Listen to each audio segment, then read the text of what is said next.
La liberación de los esclavos parecía una cuestión estratégica más que de principios. La misma traía aparejada una serie de consecuencias económico-políticas y socioculturales que obligaban a las élites dirigentes, estrechamente ligadas a las clases propietarias criollas y a sectores menores de movilidad ascendente mediante la vía militar, a una actitud zigzagueante. Abolir la esclavitud era erradicar una institución antinatural que cuestionaba el modelo del justnaturalismo liberal y democrático que afirmaba que todos los hombres son libres, racionales e iguales, además de ser una estrategia para incorporar esa población liberada a las filas del movimiento separatista. Pero, por otro lado, abolir la esclavitud era liberar al monstruo de la guerra de razas que experiencias como el movimiento de Tupac Amaru y la revolución haitiana habían colocado en el imaginario de las élites propietarias, cuyo apoyo también era indispensable para asegurar la victoria de la fuerza separatista. Por si fuera poco, el miedo y el racialismo se fundían con la creencia liberal en el derecho natural a la propiedad. La libertad de unos se colocaba en contrapeso con la propiedad de otros. ¿Qué significó esta tensión en el contexto de las luchas revolucionarias para la cuestión fundamental de la modernidad política, que era inventar un sujeto social soberano que actuaba como poder constituyente del Estado? En otras palabras, ¿cómo la cuestión de la esclavitud obstaculizó la formación de una identidad americana, de las identidades nacionales y de las luchas políticas separatistas? Mi tesis principal es la siguiente. Para el tiempo de las luchas de independencia, las élites políticas e intelectuales, liberales y democráticas, tuvieron que afirmar una identidad continental y nacional que no podía fundamentarse en el discurso racialista dominante de la cultura señorial metropolitana que se había hecho hegemónica en el imaginario de las sociedades coloniales. La cuestión racial hacía difícil afirmar la existencia histórica de un pueblo americano o de pueblos-naciones como comunidad integrada y homogénea, capaz de manifestar su racionalidad y su voluntad política, oponiéndose a la explotación económica y a la discriminación opresiva del aparato burocrático imperial español.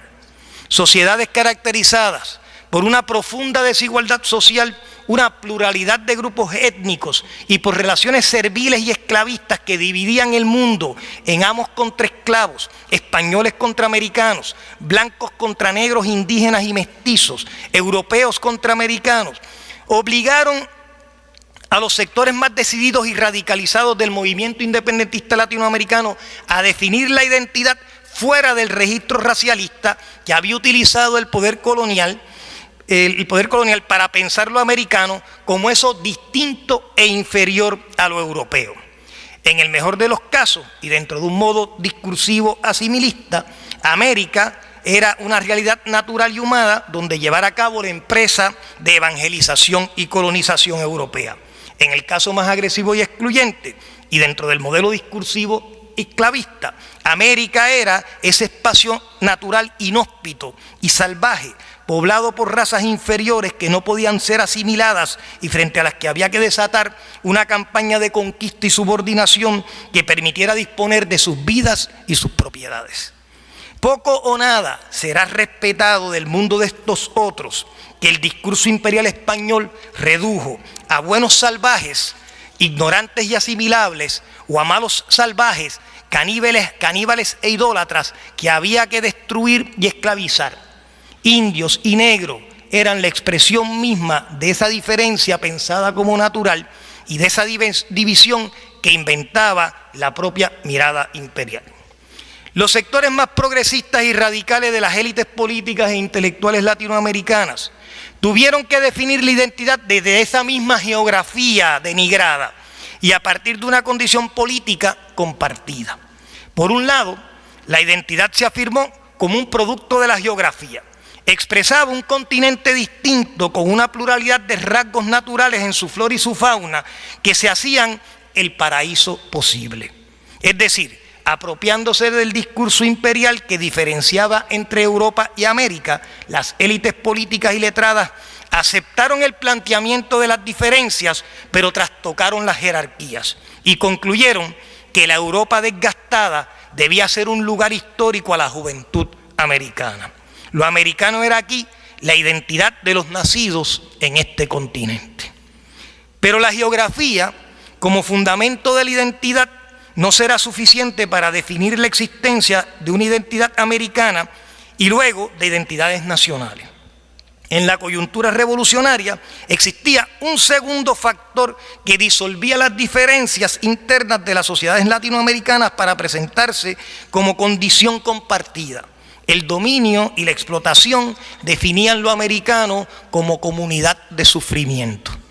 La identidad americana y las identidades nacionales eran pues un producto de la geografía y de la historia de humillación que había dado paso a la formación de un nuevo sujeto histórico con voluntad política.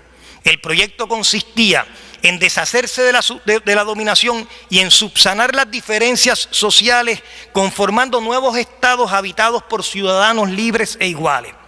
Pero el hilo discursivo de los intelectuales liberales y democráticos enfrentaban una dura realidad estratificada en la que apenas existía la movilidad social y un imaginario racialista dominaba y apenas se conmovía con el arma de la crítica. No hay que decir que esta tradición radical republicana no llegó a constituirse en la fuerza política e intelectual dominante en el mundo americano. Las diferencias sociales y el discurso señorial y racialista se sostuvieron y asumieron la ofensiva política para cuestionar el proyecto republicano democrático y concluir, primero, que los pueblos latinoamericanos no estaban plenamente constituidos porque estaban atravesados por un problema interno, la presencia de una pluralidad de razas inferiores que debilitaba el cuerpo nacional. Segundo, que el orden político que necesitaban las nuevas naciones tenía que ser un poder autoritario, capaz de detener la dispersión y la inestabilidad que emergía de los reclamos de esas razas inferiores, imposibles de civilizar y domesticar. Tercero, que el proyecto de modernidad consistía precisamente en parecerse a Europa, en adoptar el desarrollo europeo occidental como el ideal del yo. Y esa imitación solo sería plenamente realizable a través de la racialización europeizante de América, es decir, mediante un nuevo proyecto para repoblar América. Y desde este diálogo con el doctor Saponara, me muevo rápidamente sobre el campo intelectual y político latinoamericano para hablar ya no del contenido de su libro, sino de su temática. Es decir, para plantearles a ustedes una tesis que explique la llegada del tema de la esclavitud y la abolición al campo intelectual e historiográfico latinoamericano. Y voy aquí a hacer un esfuerzo por sintetizar estas ideas. Durante la fase republicana decimonónica, el campo intelectual latinoamericano estuvo dominado por el discurso racialista y fue desde esa noción de raza que se afianzó con las nuevas interpretaciones desarrolladas por el conde Gobineau, el cientificismo darwinista, el evolucionismo sociológico spenceriano, las doctrinas del alma de los pueblos de Gustave Le Bon y el positivismo, las identidades nacionales americanas como una proyección racial y cultural europea. Las naciones latinoamericanas eran blancas, proyecciones de Europa, y las razas inferiores de indios, negros, mestizos y mulatos pesaban como un problema a diluir, domesticar y superar mediante cambios cuantitativos y cualitativos en la composición de las poblaciones de los nuevos estados. Para el campo político e intelectual latinoamericano, y aunque existen excepciones, esos otros interiores inferiorizados solo existían y actuaban como fuerzas degeneradoras del cuerpo nacional. Las naciones latinoamericanas existían y se habían constituido a partir de una historia heroica y ejemplar, pero esta había sido solo un logro histórico de los distintos proceratos, fundamentalmente blancos, que habían actuado y seguían actuando en cada nación como los profetas y portavoces del alma.